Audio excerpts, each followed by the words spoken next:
First-time home buyer, or maybe you've owned your home for a while now, there are some important decisions you need to be making daily, monthly, and yearly. And in today's Angie's List, we have a top 10 list for homeowners.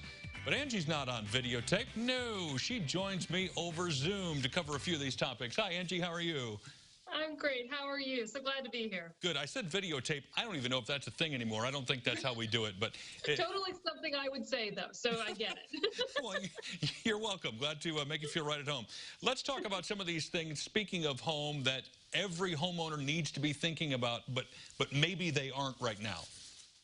That's right. We've spent, really the last 25 years thinking about how consumers are taking care of their homes. And we hear the things that are going well and the things that aren't, and really put together a top 10 list of things homeowners really need to know.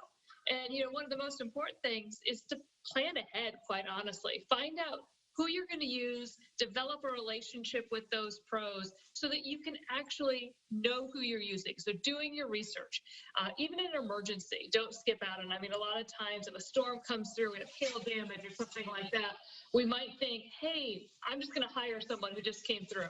You want someone that's going to stand behind that work. So you want to go to someone reputable and tried and true to get that work done. And not just find the first number that you come across online when Googling in case of an emergency. That makes lots of sense. I tend to be one who doesn't always read the fine print of long contracts and things that have a lot of tiny words. But you say this is important to make sure we've read that fine print. It's important to both read the fine print and also be sure that you're actually getting things in writing, because that way you're not going to have any surprises. You're going to know what's going to be done, when it's going to be done, how you're going to pay, and even what types of products they're going to use on your job. So these are really important details that'll help you if there's questions later. Tell me about the home emergency supply kit, because having read that, I don't think I have one. I think we all need one of those. So we think about it more often for our car than we do for our house, but you need one for your house. If the electricity goes out and it ends up being out for whether it's several hours or even a day, you need to know what you can do. So do you need blankets put together? Do you have candles? Do you have flashlights? Do you have all of those things in a location that you know how to access easily and quickly, and everyone in your family knows where it's at too? The next thing you have on your list says, if it sounds too good to be true, it probably is. Do you mean that in a sense of you're talking to a potential contractor who's going to do some work, and you go, man, I haven't seen that kind of deal before. Are these things to be wary of? Yeah, you need to follow your gut and don't be pressured into signing a deal on the spot. So, my rule of thumb is if it's a deal today, it'll be a deal tomorrow. So go ahead and make sure that you're getting multiple estimates. So that you know exactly what you're getting into, because when it comes to your home, the last thing you want to do is to jump into a situation that leads to more trouble than you actually thought you were getting into.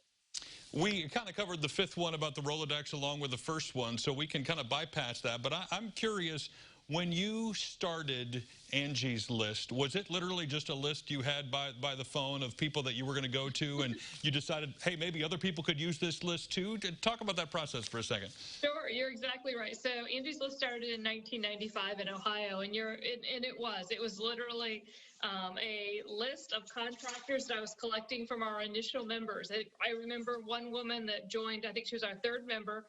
She gave me her entire list of contractors she'd used over her lifetime, along with a list of all her friends so they could join too. So, kind of remembering that Angie's List is a compilation of all of the ratings and reviews from you and your neighbors. It's really our consumers that make it what it is today. Do you use Angie's List for your house? Like if you have a thing at your house? Every day. I can't say that I'm handy, so more often than not, I'm calling to get something done. So yeah, I think the most recent thing was I had to have a toilet resealed. So really exciting work, but it's the stuff we all have to do to take care of our homes. And that's the thing. Nobody is immune from those projects around the house, and I hope you give yourself a good discount on that. Well, thank you. Angie, thanks for being here. We appreciate it. Those tips are super helpful.